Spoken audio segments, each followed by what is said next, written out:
नमस्कार शेतकरी बंधूंनो, स्वागत आहे आपलं कृषी समृद्धीमध्ये. आणि मित्रांनो, आपल्या राज्यातील संपूर्ण पीक कर्ज घेणाऱ्या शेतकरी बांधवांसाठी एक अत्यंत महत्त्वाची अपडेट सध्या समोर आली आहे. आणि विशेष म्हणजे की सन 2025-26 म्हणजेच की आपल्या चालू आर्थिक वर्षापासून जे शेतकरी पीक कर्ज घेणार आहेत, अशा पीक कर्ज घेणाऱ्या शेतकऱ्यांसाठी राज्यस्तरीय तांत्रिक समितीने बँकांमार्फत आपल्या शेतकऱ्यांना द्यायच्या पीक कर्जामध्ये वाढ केली आहे. आणि मित्रांनो, त्यानुसार जे कर्जाचे दर आहेत या मर्यादित दरापेक्षा प्रति हेक्टरी आता सुमारे 20% अधिक जे आहे तर ती वाढ झालेली आहे.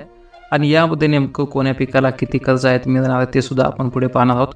परंतु जर पाहायचं झालं तर ऊसाला जे आहे तर हेक्टरी 1,80,000, तर सोयाबीनला 75,000 रुपये पीक कर्ज जे आहे तर ते आता वाटप केलं जाणार आहे. आणि यामध्ये बँकाचा पीक कर्ज वाटपाचा टक्का वाढण्याबरोबरच शेतकऱ्यांना बियाणे खते खरेदीसाठी जादा पैसे सुद्धा मिळणार आहेत. आणि राज्य सरकारने शेतकऱ्यांच्या आर्थिक गरजा लक्षात घेऊन हा अतिशय महत्त्वपूर्ण निर्णय घेतलेला आहे.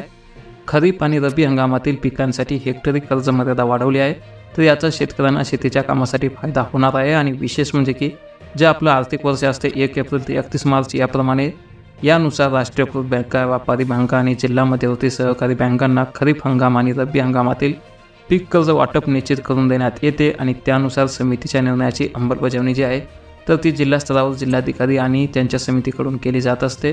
आणि मित्रांनो, राज्यस्तरीय समितीने निर्धारित केलेल्या पीक कर्जाच्या कमीत कमी आणि जास्तीत जास्त कर्जदर पातळीपर्यंत जिल्हा स्तरावर पिकांच्या कर्जाचे दर जे आहेत तर ते निश्चित केलेले आहेत. आणि त्यानुसार म्हणजे की या नव्या निर्णयानुसार ऊसाला हेक्टरी 1,65,000 वरून 1,80,000 रुपये, तर सोयाबीनला 58,000 वरून 75,000 रुपये जे आहे तर ते केलं आहे.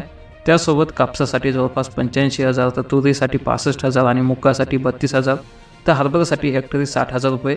याशिवाय रब्बीच्या ज्वारीसाठी 36,000 वरून हेक्टरी 54,000 रुपयांचं पीक कर्ज जे आहे तर ते केलं आहे.